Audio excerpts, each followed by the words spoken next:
So I got 17 0'd by this Cammy player. This dude was a freaking beast. I'm talking perfect parries on reaction, great whiff punishing,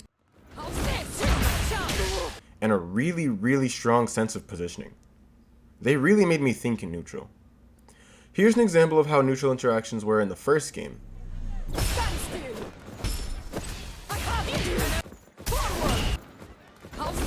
And here's how it looked by the 16th.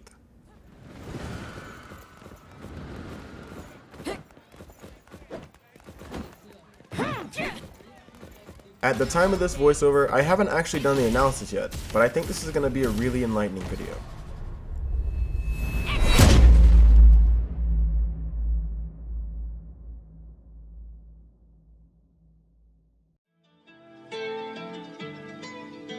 Beginning operation. Give me your best shot! Round one. Fight!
This was round 1 of game 2.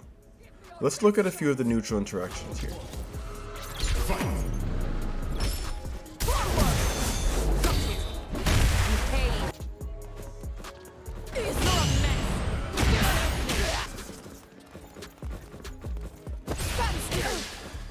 I see a pattern in myself now that he apparently saw in game 1. Whenever I'm far away, I like to use a slow attack or a drive rush to get in. There's a certain position where I always do this. Usually it's drive rush or step kick. Occasionally though, I'll jump. He's already adapted to this by perfect parrying and whiff punishing step kick, and as you'll see later, he begins to interrupt my drive rush with an attack. Round 2. Fight!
So I spent that entire game learning about how being at a certain position makes me feel like I need to close the gap. He picked up really quickly that in that position, I almost exclusively use drive rush, step kick, or jump. He had to only worry about 3 things. That being said, he really didn't punish that many of them.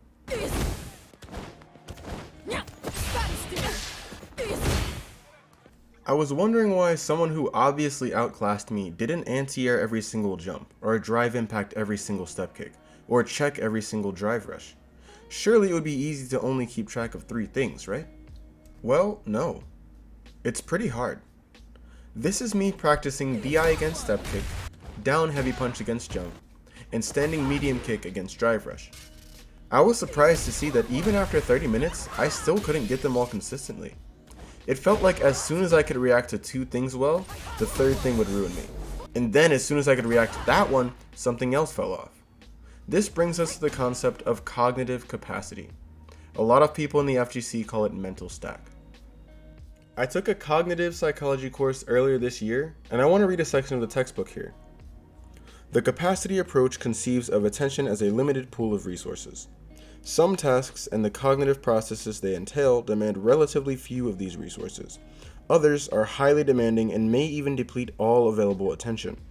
The more a task requires of a limited pool of available capacity, the more mental effort the person exerts. To put this in simple terms, this theory says that attention has a capacity, and some things take more or less of it. The ones that take more space means less is left over for something else. And if there's not enough space for something, then it's going to be really, really hard to do. Essentially, I hand you a $10 bill and say, here, build your neutral. You won't cover everything. That means it's my job to figure out what you're not covering. Now, I know there's been way more voiceovers than I planned, and this video is already much longer than I expected, but this next part is really important. I'm about to show you the 16th game. This is where I learn about a strategy that even simply being aware of has boosted my neutral dramatically. Let's take a look. Round 1. Fight.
Over the course of 17 matches, this Cammy has taught me something I've heard of before, but never really experienced. This Cammy player has taught me the art of footsies. I began to notice I was getting whiff punished a lot whenever I tossed out normals. In this game, I had an idea. What if I could whiff punish the whiff punish? This is where I started to use a lot of standing medium kick. I wanted to find the exact range where he would try to hit me for using it, and then hit him for trying to hit me for trying to hit him.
next.